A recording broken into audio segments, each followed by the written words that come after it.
से बोलो शिव गुरु की जय, मैया भवानी की जय, कार्तिक गणेश की जय। एक बार बोलो सच्चा दरबार की जय।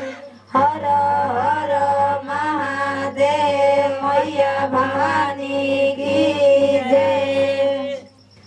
तो देखी जा, हम शिव गुरु के एगो बड़ा दर्द भरी कहानी लेके आयल बनी, गीत के माध्यम से सुन ली जा। एगो गुरु बहिना अपना मन में बड़े बड़े सपना रखले रही कि हम हई करब, हम हऊ करब, मतलब बहुत तरह के बात सोचले रही। लेकिन उनका घटना घटल बा त का भइल बा, का भइल बा एगो बहिना देखी जा का कहतड़ी, का कह। अरे मानवा में सोचनी गुरुजी बड़े बड़े सपनावा, अरे बड़े बड़े सपनावा हो।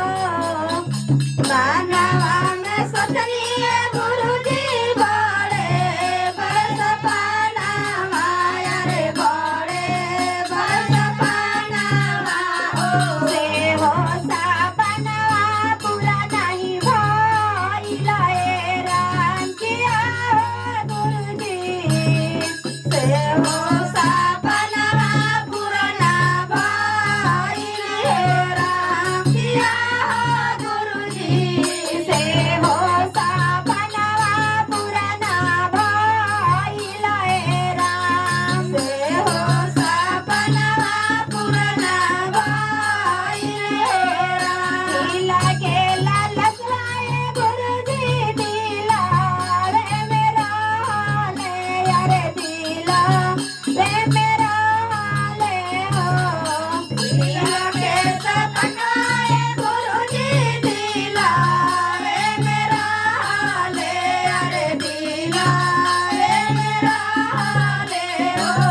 मना के यार मनवा नाही पूरल ए राम किया गुरुजी।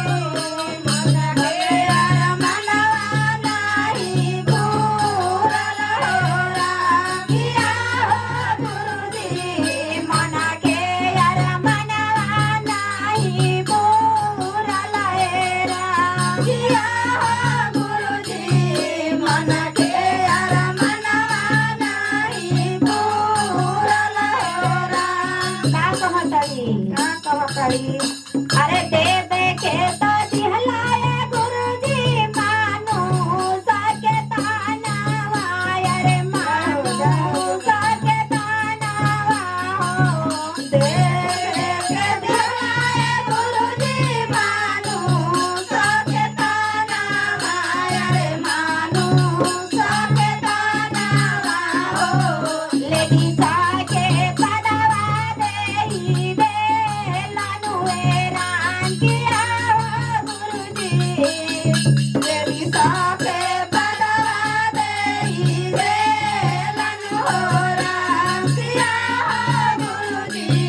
लेडीसा के पदवा देई देलानु ए राम। लेडीसा के पदवा देई देलानु हो राम किया गुरुजी। लेडीसा के पदवा देई देलानु हो राम। कहतड़ी कि हम नाही जननी ए गुरुजी ऐसन घटना घटी है, अरे ऐसन घटना घटी है हो। हम नाही जइती हम बारातिनु ए राम किया गुरुजी। हम नाही जननी ए गुरुजी ऐसन घटना घटी है, अरे ऐसन घटना घटी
ठाक